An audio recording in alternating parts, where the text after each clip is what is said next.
fertile in the sense that it's got a lot of nutrient materials inside the soil. However, it is infertile because those nutrient materials are locked up in the colloidal surface by one particular type of acid. Okay, that's called sexy oxide or aluminum oxide. Now, that is a combination of aluminum, magnesium, and one other part, silicate, okay?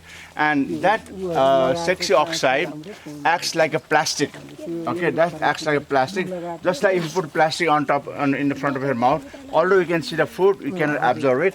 The soil also, it becomes like a plastic, and please listen to me, this is very important, right?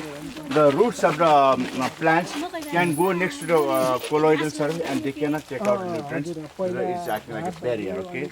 And this happens due to a special process that is quite common in Nepal, is that when the trees and forests are sort of denuded and taken out, we have the monsoon rains, which is quite typical of Southeast Asia in Nepal area. And the typical part of monsoon rain is that we have 70-80% of rains in 2 to 3 months. Very high density, high power, high charge rain. And with a lot of energy, the rain falls on the ground. And when there's no trees or grass cover to break the rainfall, the rain will go right into the soil and start percolating inside the inside soil, right? And when that is happening for a long time, what happens is that all the nutrient metal that is available at top starts leaching down. So, in general, if you go to a good quality forest which has not been disturbed, the soil is almost invariably dark color, okay? Not even gray, it's dark color. And as the trees are removed, as the grass is removed, depending on the age, it starts to become from dark to grayish black, and then in light brown, and then at the end it becomes red like this, okay? So red is a symptom of long time leaching, okay?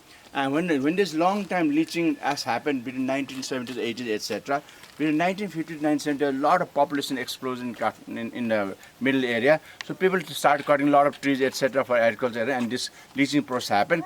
सब रातो डाँडा भयो. So Kavre र हाम्रो चाहिँ सिन्धुपाल विशेष रातो भयो. अनि चाहिँ अस्ट्रेलियन प्रोजेक्ट गरेर आएर ल यो चाहिँ कुनै न कुनै त्यहाँ रुख रोप्नु पर्यो, यसले चाहिँ नाङ्गो गर्नु पर्यो भन्यो कसरी गर्ने भने सुरु है. वरिपरि रुखहरू हुँदैन. अनि उनीहरू यताउता चाहिँ देश विदेश अनुसार ल पानीले हुन्छ नि देश विदेशको पानी ल्यायो. पाइनस प्याटुला, पाइनस क्यारेगर ल्याएर अनि चाहिँ पाइनस प्याटुलाहरू सक्सेस भयो. ल सक्सेस त भयो. अब चाहिँ यो पाइनस त अहिले महँगो छ, विदेशबाट सधैँ ल्याउनु गयो. नेपालकै पाइनस खोज्नु भने नेपालको खोटो सल्लाह त्यो पनि सक्सेस भयो. Success भयो. Then they start thinking, why is it successful? Can anyone tell me? Why are pines successful? In Rato?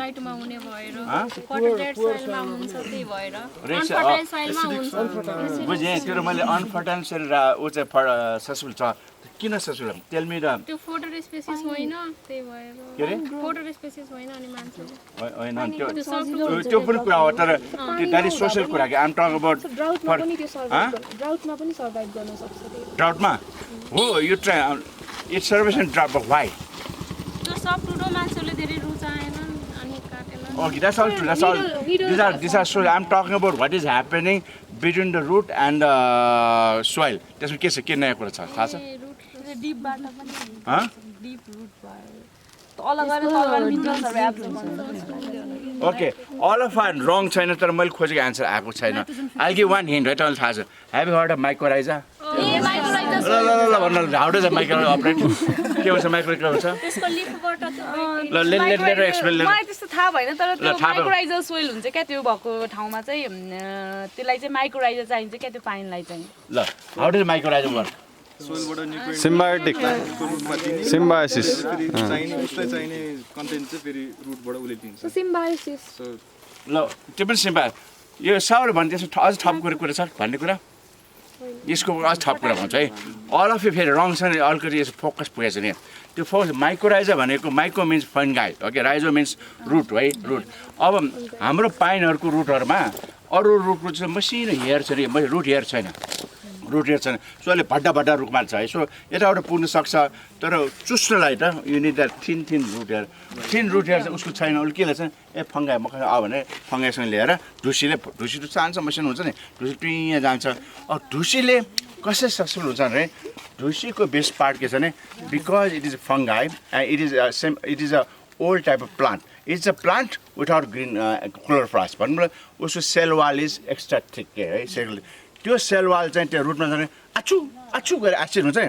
उसले एसिडले मान्नु तिमी एसिडमा खाइर पनि आउँछ एसिड सो के छ भने इभन उसको बेस्ट पार्ट के छ भने हामी जुन यो रातो सोइल भनेको रातो soil always means the P H of रातो सोइल इज अन्डर 4.5 है हाम्रो नर्मल एग्रिकल्चरमा 5.5 6.5सम्म मोस्ट कुरा चल्छ 4.5 भन्नु मुनि भने स्पेसल प्लान ब्याग हुँदैन है त्यसै माइक्रोवेभ पनि 4.5 सो 4.5मा पनि उसले चुस्न सक्छ अनि टुइँ चुसेपछि अनि उसले न्युट्रिन आउँछ माथि बढ्छ अनि उसले जब माथि भएर आउँछ अनि अलिअलि रुट अलिअलि ग्रास अलिअलि भएर उसले ह्युमस पुऱ्याउँछ अनि सक्सेसको स्टेजमा नेक्स्ट स्टेज सक्सेसमा अलिकति पिएच माथि 4.5 5.5 6 देन अनि हामी चाहिँ के अरे ओक रोडेडेन्ड्रन फरेस्ट अर ब्रोड त्यहाँ चेक गर्छ सो तपाईँले भनेको सब कुरामा मेन जुन त्यो फाइटिङ कारण चाहिँ के इज पिएच सोइल 4.5 सँगै राख्नु 4.5 हाम्रो नर्मल एग्रिकल्चर 5.5 6.5 हो 4.5 भन्नु मुनि भने इट इज लाइक डेजर्ट जुन रातो कुरा है अब जब तपाईँ निकाल्छ अनि लचक चाहिँ त्यही रातो माटोमा हामीले चाहिँ कुनै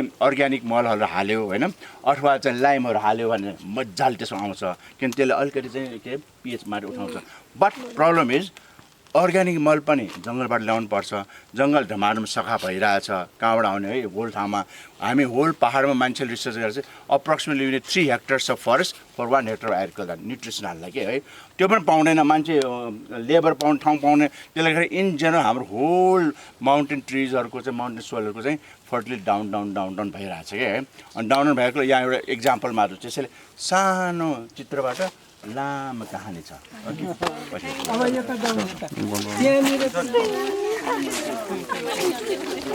बिस मिनट भन्नुमा भिडियो